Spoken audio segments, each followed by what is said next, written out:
Lucky Boys Podcast. When you're in a box, explain this to me. You're in, I guess, what was it, like 8x8? 9x6. 9x6, okay. Around there, 10x6, kind of And same shit. there's no stimulation for your senses there? Is there a window? Yeah, I've been in cells where they have the windows. I've been in rooms where there's nothing in there. Yeah. I've been in spaces where you have a bunkie, you know? Like in the box you're in, you don't see anyone and you're just in there for that amount of, let's say 30 days. You're just in there by yourself for 30 days. And you take 2 showers a week. So sometimes the shower's in your cell. Sometimes, I've been in different boxes. So, that box, you basically get out. It was like Tuesday and Fridays, you get to take a shower. And so you walk down like the tier, with a towel on and your sandals, and they stick you and they put you in another cell that has the shower, and you take a shower there and you have 12 minutes. Oh man. Now, at any point were you going crazy mentally? Were you kind of losing it while you were there? I was tight. I was mad. I was frustrated at the fact that I was supposed to go home, and because of this stupid incident that I did nothing wrong, it was unprovoked. Yeah, right? And so I felt like a victim, but I also, I felt like everything happened for a reason, and so that at that moment,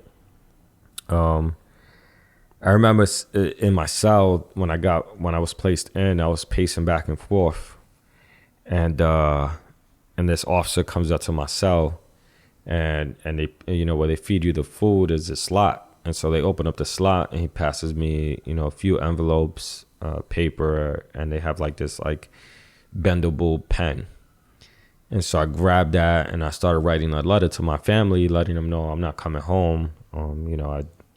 I need to get out of this situation. And I remember at that time, I wrote out a crazy letter. I wrote like 5 pages, back and forth. I enclosed it, and then I realized I had no stamp to send out this letter with. And so I'm even more frustrated at the fact that I can't communicate. I'm trying to get, to talk to my family, letting them know like I need some help. I need a lawyer. I need some type of representation to get out of the situation, to go back to the program and, leave in 2 months.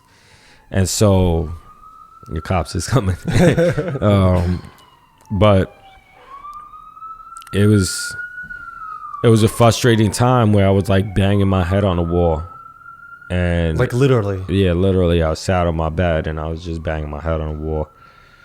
And I remember like 4 days sitting in there in the box, I got a letter from my sister. And my sister is like the most religious person I know. She's like Mother Teresa's child, and she tells me to read Psalm 91 from the Bible. And I'm like, I'm not reading no fucking Bible. And she gave me this Bible early on in my incarceration, and I never opened it up. The only reason I used it was to write phone numbers of my boys that were leaving.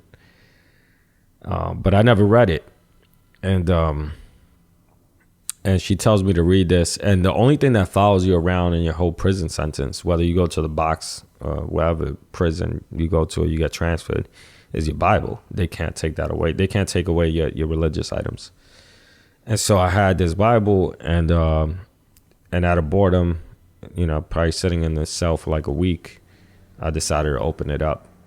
And I turned to Psalm 91. And as soon as I started reading it, and I'm leaning on the bed like this on my back, and I'm reading it, and I turned to those pages, a stamp fell out of my Bible.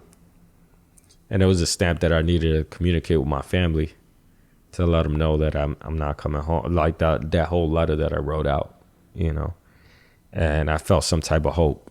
I felt some type of, I don't know. For me, it was like a miracle, I felt like chills run down my body, and at that point, for the first time, I really started reading the Bible. And I'm still not like I don't go to church every week. I'm not a super religious person, but I believe in a higher power. And I read the Bible from front to back, and I felt like what I was doing was wrong. I felt regret for all the shit that I've done in the street and all the crazy stuff, and I wanted to get back to society in a certain way, and the idea of fitness like popped up in my head. You know, I lost a lot of weight. I was loving working out, and I helped guys work out in the prison yard. So I said I wanted to do this when I came home, and so I started, you know, using the time that I had, and I wrote out like a whole fake mini business plan in that cell. And I said I was going to start this prison style boot camp. And I wrote out like every routine. I actually came out with a book with it in 2018. And I started doing it. I came home a year later. I got re-entered into the program, did an extra 6 months, sat in intake and the box and all that stuff for a little while. And I came home and I started doing what I wrote. Wow. That's crazy. And, you know, it's scary listening to this. It's exciting. And, you know, you're like the bad guy in this, but you're also kind of like the good guy. Like it's like a movie where I'm rooting for this guy somehow to pull it because of the circumstances led you to that. Mm-hmm. You know, and as a kid, how many of us do make bad choices? Just that you were way more ambitious.